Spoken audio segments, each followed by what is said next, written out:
Kofi Annan, your former boss, was envoy, of course, to Syria, and he left his job saying that at a time when the Syrian people desperately need action, there continues to be finger-pointing and name-calling in the Security Council.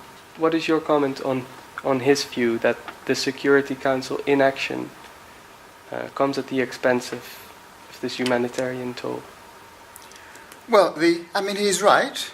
And I'm saying that not only because he's my former boss. He's right that the Security Council has to be unified if you're going to have action in the Council.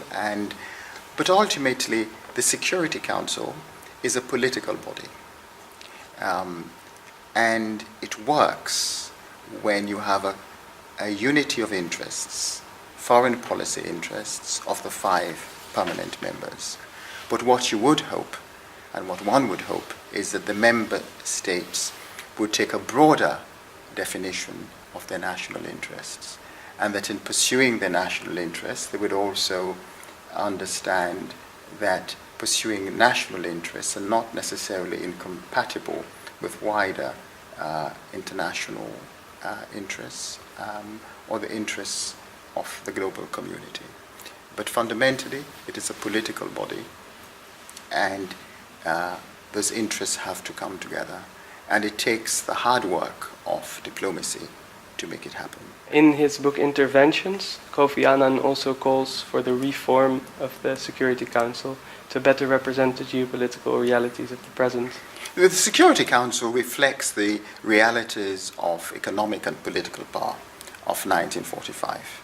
That is absolutely clear. And the Council, of course, has to be reformed to reflect the realities of the 21st century. But the trick is to find a formula which will bring about better representation in the Council, but not have a body which becomes so unwieldy that it is unable to act in an agile and in an effective manner. And finding that formula is a challenge which the Security Council and the membership have been grappling with. And it also means dealing with the regional rivalries which exist in trying to identify the countries which will be represented in the Council. But reform of the Security Council is important, it is necessary, and it has to be done for the legitimacy of the United Nations.